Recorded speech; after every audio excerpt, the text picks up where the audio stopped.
C'est à Vitrolles que nous retrouverons Michael Varlet, plus communément appelé Caillou, scénographe numérique, photographe et danseur. Passionné par l'image, le son et le mapping, il réunit tous ses intérêts dans son activité.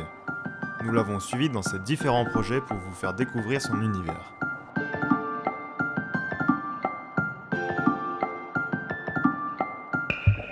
Bonjour, je suis Caillou Michael Varlet.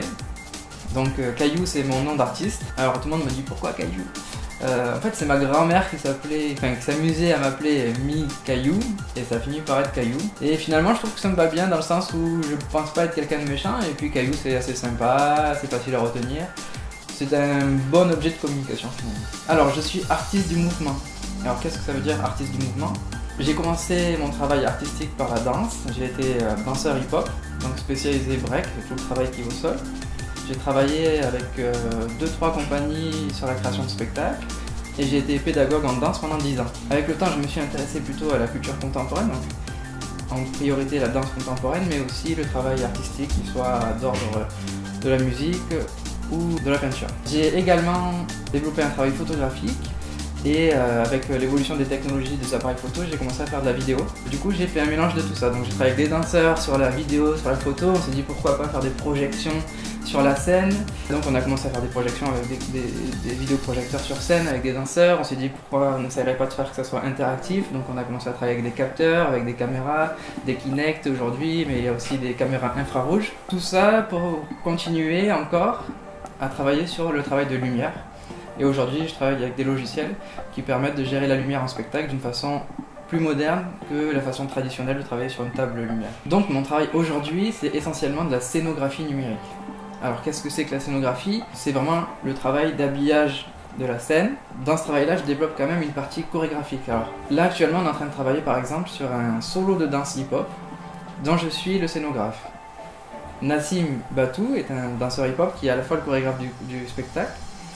Mais voilà, comment je vois la scénographie de ma part, c'est-à-dire que je travaille comme scénographe, mais pas seulement, je viens pas simplement habiller la scène après le travail du chorégraphe, mais au contraire, dans le processus de création, je fais des propositions, donc je crée un univers qui peut être, actuellement c'est plutôt un univers très sombre avec de la projection vidéo sur toute la scène qui est en mouvement, qui est une création plutôt organique. Je lui fais la proposition avec un type de son, un type de lumière, un type de projection vidéo. Et le chorégraphe, le danseur, en même temps, improvise là-dedans et on travaille en fait ensemble à la création du spectacle. Donc voilà, je ne vois pas la scénographie numérique comme un objet qui vient juste embellir les choses, mais qui participe au processus de création. Par exemple, à la Fête des Lumières à Lyon, les images sont très belles sur le bâtiment, mais en tant qu'artiste, je trouve que ça manque de fond. Et notre travail, il est là actuel, c'est qu'on essaie de faire des projections mapping qui soient à la fois belles, visuelles, et profiter que les personnes devant le bâtiment et les yeux écarquillés pour faire passer un message humain, du savoir-vivre ensemble, valoriser l'environnement, c'est des questions actuelles très importantes pour nous. C'est de la scénographie numérique au service de l'humain. C'est des nouvelles technologies au service de l'environnement. C'est des valeurs valorisées par de la technologie belle, innovante.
m'appelle Axel Queval, j'ai actuellement 23 ans. Ça fait bientôt 1 an que je travaille avec Caillou dans ses projets de mapping. Je suis auto-entrepreneur dans la vidéo, la photo et les installations numériques. À côté de ça, je suis aussi professeur de danse dans une école. Donc je connais Caillou depuis que j'ai à peu près 12 ans. Donc à la base, c'était mon professeur de breakdance. Au fur et à mesure que j'ai grandi, je me suis intéressé de plus en plus à la photo, tout d'abord en passant devant l'objectif par rapport à Caillou. Et ensuite, j'ai décidé de passer derrière l'objectif, donc Caillou m'a habilité à la photo et à la vidéo. Moi, j'ai choisi Caillou pour faire les photos aujourd'hui de danse. Tout d'abord parce que Caillou est un ancien danseur et un chorégraphe aussi. Donc, ayant travaillé avec lui, ayant participé à sa création chorégraphique, je sais, on va dire, tout ce qui va être ce dont il veut en termes de photos. Je sais qu'il a une approche du mouvement déjà qui est très élaborée suite aux nombreuses années en fait, où il a pris des danseurs en photo. Donc je sais que par rapport à ça, la prise du mouvement, je fais 100% confiance à Caillou. Donc voilà, c'est des très bonnes expériences de travailler avec Caillou qui est pédagogue et à la fois cool. Donc c'est vrai que pour des jeunes comme nous, travailler avec une personne comme ça nous permet de nous améliorer tout en ayant une vision en fait, du travail qui n'est pas forcément un travail, mais plutôt une envie. Il y a quand même un grand volet dans notre travail qui est pédagogique. Alors quand j'étais danseur, j'étais prof de danse pendant 10 ans. Et aujourd'hui que je suis plutôt dans la scénographie, on monte des ateliers avec divers publics sur la scénographie. Donc j'utilise la scénographie aussi pour travailler avec des petits enfants qui dessinent des choses et on le projette en taille réelle sur des petites statues par exemple. Et également on monte des ateliers comme à la fac de Toulon. Je ne me considère pas comme un professeur quand je travaille avec les gens. Je me considère dans le partage simplement. Et c'est une philosophie qu'on a dans la compagnie, c'est que on n'est pas là pour enseigner aux autres, mais on a développé nos propres compétences, on a cherché des choses et ça sert à rien de les garder pour nous, on préfère partager avec tout le monde. Et voilà, quand j'arrive à la fac, je me dis pas je vais leur donner un cours de ça ou de ça, je me dis qu'est-ce qu'on peut faire ensemble, qu'est-ce que je vais apprendre d'eux et qu'est-ce qu'eux peuvent apprendre de moi et qu'est-ce qu'ensemble on peut faire de beau. Donc là par exemple on va faire une projection le fin mars avec la fac justement sur la fac même en projection vidéo. C'est vrai que c'est des technologies qui sont parfois complexes, alors qu'ils paraissent complexes, les logiciels paraissent un peu compliqués, mais je pars du principe que les choses sont simples. Et dans la pédagogie, j'ai tendance à dire que c'est simple. Il y a une chose qui est importante en pédagogie, d'après moi, ce n'est pas la peine de tout expliquer aux personnes. Si on leur donne simplement envie d'aller à un point lointain, c'est gagné. C'est-à-dire qu'en tant que pédagogue, je me dis, si les gens ont envie de faire quelque chose, eh bien, le chemin il sera facile à faire pour eux. Et on trouve toujours les moyens. Quand on a envie d'aller quelque part, on trouve les moyens. Et même quand on a des contraintes, des difficultés pour réaliser quelque chose, et bien justement ces contraintes sont vraiment force de créativité. On n'a que ça comme matériel, et bien qu'est-ce qu'on va faire avec ça? Et c'est là où on commence à développer des choses, à réfléchir, à trouver des moyens. Et c'est là où le processus de création artistique commence à se développer pour moi. C'est trop facile d'avoir... si on avait toutes les compétences pour tout faire, peut-être qu'on ne réussirait pas à faire ce qu'on fait finalement. Moi c'est Paul Laurent, deuxième année DUT métier multimédia et l'internet à l'université de Toulon. Et du coup j'ai rejoint le projet vidéo mapping pour apprendre, tout simplement. Mon objectif c'est de devenir vidéaste, mais je pense que c'est intéressant de ne pas maîtriser seulement la prise de vue et le montage classique, mais aussi d'autres techniques, donc comme le vidéo mapping. Alors c'est un domaine dans lequel je me verrai travailler plus tard, parce que je me rends compte qu'il y a énormément de vidéastes, on va dire, classiques. Donc ils font de la prise de vue, tout ça, autant que ce soit d'un look plutôt cinématographique ou quoi. Mais le mapping c'est quelque chose, comme je disais plus tôt, qui se développe énormément et dans lequel je pense que c'est un atout aujourd'hui d'avoir des compétences dans ce domaine. J'ai monté une compagnie d'art numérique qui s'appelle We Need It. Alors en anglais ça veut dire on en a besoin.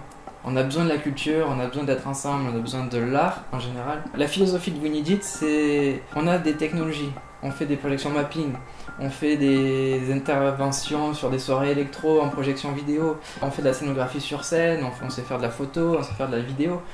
On a cette technologie-là et à quoi ça sert? Eh bien nous on dit que ça sert à valoriser l'humain, ça sert à valoriser l'histoire. On travaille sur des lieux artistiques, on a fait pas mal de projections vidéo, par exemple pour les 150 ans de la ville de Port-de-Bouc, pour les 100 ans de la création de lignes de chemin de fer, projection sur une grande gare avec des danseurs, du théâtre. En plus de la scénographie numérique, on a commencé à faire des projections sur les bâtiments. Et donc on est parti sur le travail de mapping en grande taille sur Les bâtiments, le plus grand faisait 14 étages de haut, donc c'était quand même des grandes tailles. L'idée c'est de continuer à développer des projets aussi sur l'environnement.